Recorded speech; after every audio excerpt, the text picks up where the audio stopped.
Hi friends, आप अपने screen पर देख रहे हैं डॉक्टर सुबोधचंद्र सिंह को जीएसएमपी क्लिनिक एंड न्यूज चैनल के अंतर्गत लेप्रोसी यानी जिसे आप कुष्ठ रोग, सुनबहरी, हैंसन डिजीज, कोढ़ आदि के नामों से जानते हैं। यदि आपको कुष्ठ रोग हो गया है तो हेवी एक्सरसाइज यानी आप व्यायाम इसमें आप करते हैं तो आपको बहुत ज़्यादा नुकसान हो जाएगा। एक सिपाही जी को लेप्रोसी था, उन्हें मालूम नहीं था और वो रोज़ रोज़ दौड़ना शुरू कर देते थे, जिसके कारण उनका ये सूजन बढ़ जाता था। सूजन बढ़ जाता था तो सोचते थे कि सूजन क्यों बढ़ जा रहा है। जब उनका इलाज हमारे पास चलने लगा तो हमने बताया कि इसमें आपको व्यायाम एक्सरसाइज सूक्ष्म कर सकते हैं, हल्का हल्का एक्सरसाइज, चलने से कोई दिक्कत नहीं है और हल्के फुल्के व्यायाम करने से कोई दिक्कत नहीं है। अब वो फील्ड का चक्कर लगा रहे हैं, इसके चलते उनको यहाँ पर सूजन, हाथ में सूजन हो जाता था। उन्होंने पूछा तो हमने मना कर दिया। तो कुष्ठ रोगी को आराम करनी चाहिए। जैसे सुनते होंगे जॉन्डिस, पीलिया का रोगी को कोई दौड़ाएगा डेली तो उसको और बीमारी बढ़ जाएगा। उसमें आराम, कंप्लीट बेड रेस्ट लिखा रहता है। उसी तरह से आपको भी इसमें आराम करनी चाहिए। टीबी, क्षय रोग इस तरह, ये भी एक तरह का क्षय रोग भी है। ये भी एक तरह का क्षय रोग है। तो टीबी में जैसे आराम करने के लिए बोला जाता है, इस बीमारी में भी आपको ज़्यादा से ज़्यादा रेस्ट में रहनी चाहिए, आराम करनी चाहिए।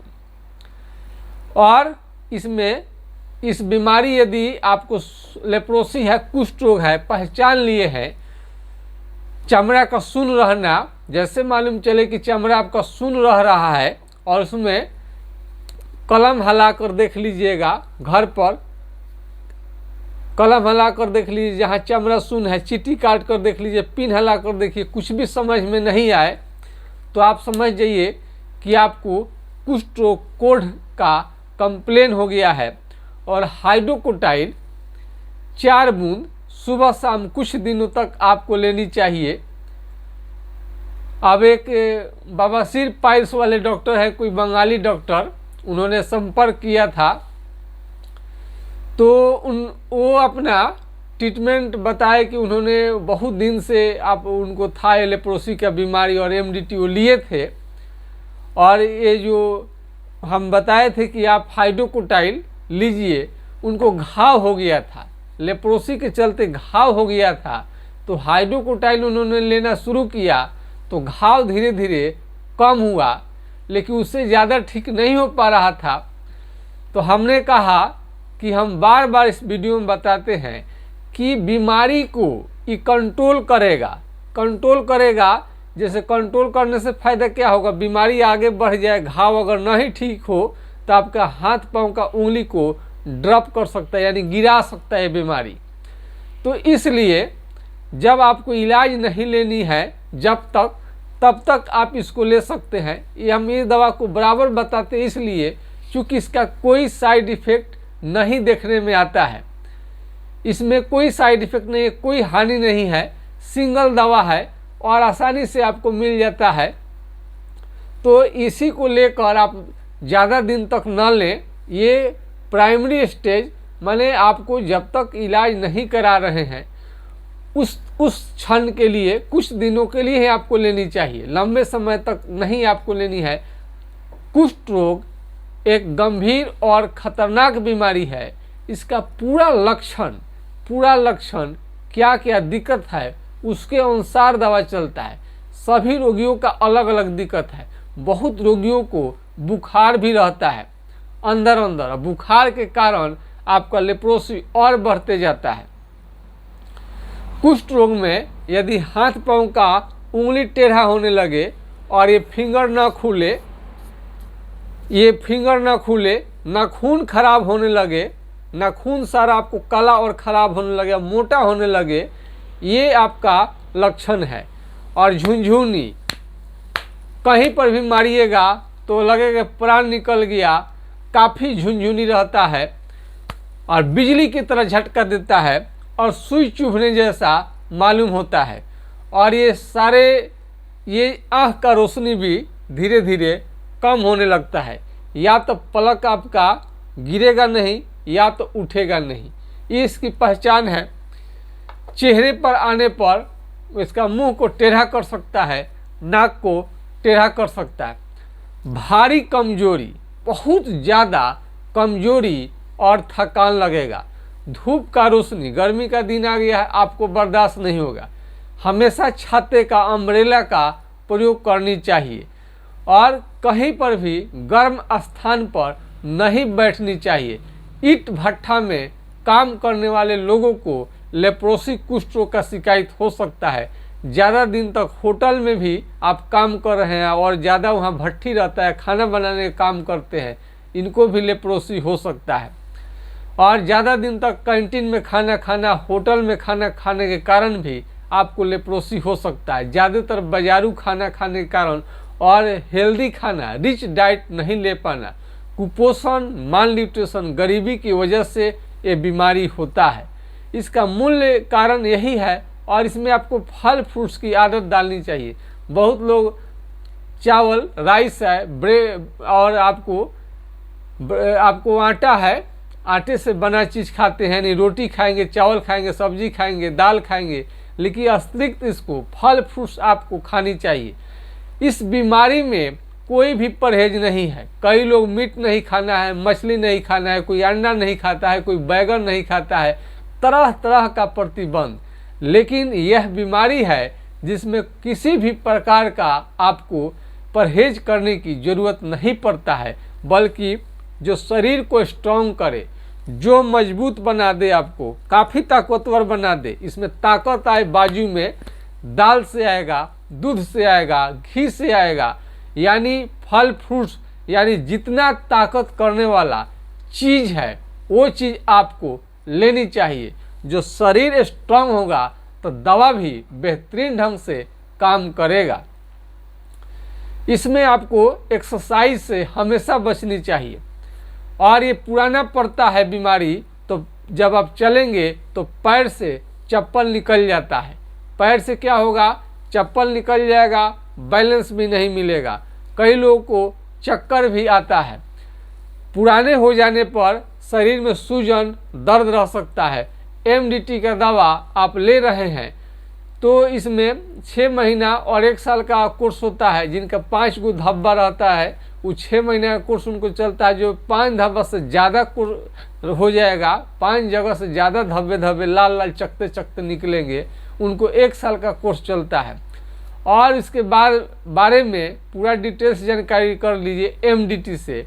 MDT 1 साल चलने के बाद में ठीक नहीं होता है तो इसका मतलब ये नहीं है कि आप 2 साल खाने लगेंगे, 2 साल में ठीक नहीं होता 3 साल लेने लगेंगे, 3 साल में ठीक नहीं होता 4 साल लगेंगे।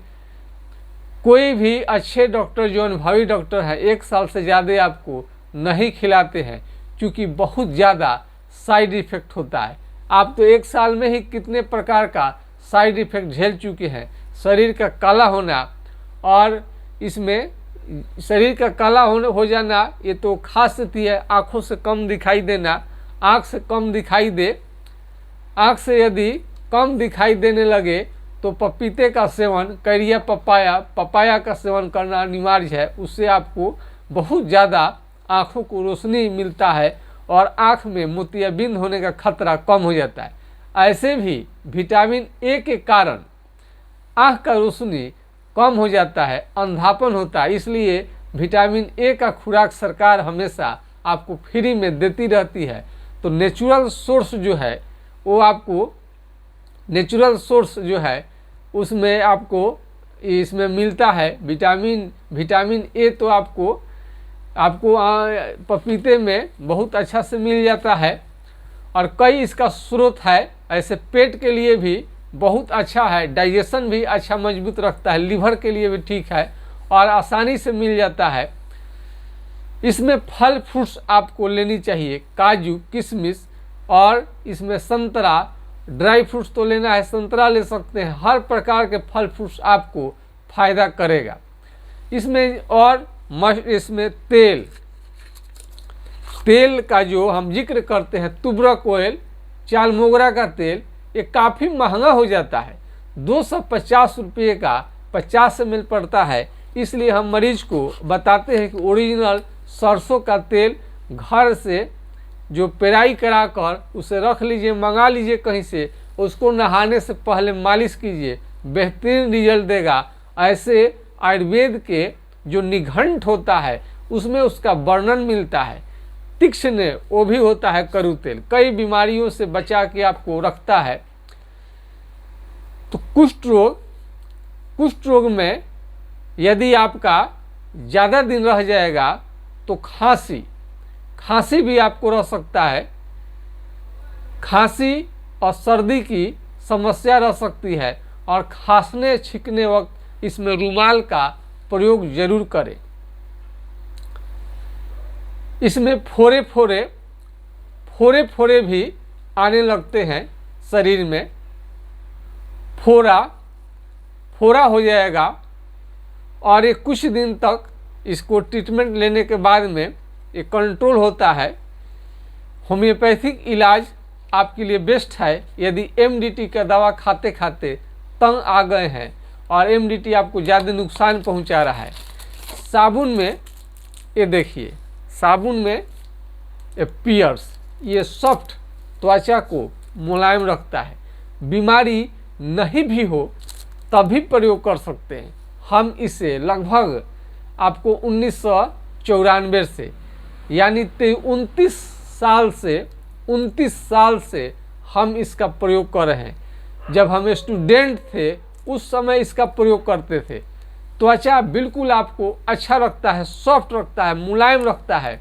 हम तो केस में भी लगा लेते हैं, हमें शैम्पू करने की ज़रूरत भी नहीं पड़ता है। और इसका कई गो रूप होता है, गर्मी वाला, जाड़े वाला, 3 किस्म का आता है। एक आपको ब्लू कलर, हरा कलर, आप कोई भी इसमें से ले लीजिए, बेहतरीन काम करता है। और मेडिकेटेड, थोड़ा इससे थोड़ा ये महंगा पड़ेगा, ये भी आपको वैसा ही है। इस ग्रुप का कोई भी आप साबुन लगाएंगे तो आपको फ़ायदा नज़र आएगा। इसमें आपको कलम ले लीजिए, इस बीमारी का पहचान है, कलम ले लीजिए। कहीं पर भी शरीर में चमड़ा सुन्न है, इसमें एक ही बात देखा जाता है। कई लोग कुष्ठ रोग को समझ नहीं पाते हैं और उस कुष्ठ रोग की जगह पर दूसरे बीमारी का इलाज ले लेकर सब पूरा शरीर को खराब कर लेते हैं। आँख की रोशनी कम होने लगे, अचानक चला जाए तो इस पर भी विचार करनी चाहिए। यदि कहीं पर भी इसके अगल बगल में सुन्न है, चेहरे में सुन्न है और चेहरे में ये जब लेप्रोसी आ जाएगा तो यहाँ कलर बदला हुआ साफ साफ दिखाई देता है और यहाँ का जो चमड़ा है थोड़ा उठा लगता है, दही के छाली की तरह मोटा चमड़ा हो जाएगा और भैंस के चमड़े की तरह, हाथी के चमड़े की तरह मोटा होने लगे। घाव कहीं बन जाएगा तो जल्दी ठीक होने का नाम नहीं लेता है। गर्म पानी से, गर्म तेल, कई लोग क्या करते हैं कि जब लेप्रोसी हो जाता है तो गर्म तेल में कोई दवा मिलाकर लगा देते हैं, जिसके चलते फोड़ा आ जाता है। तो गर्म स्थान पर न बैठे आप, गर्मी आपके लिए घातक है। तो ज़्यादा व्यायाम न करें, दौड़े नहीं, ये सब चीज़ ध्यान रखें। आज के खास वीडियो में इतना ही। जय हिंद, जय भारत।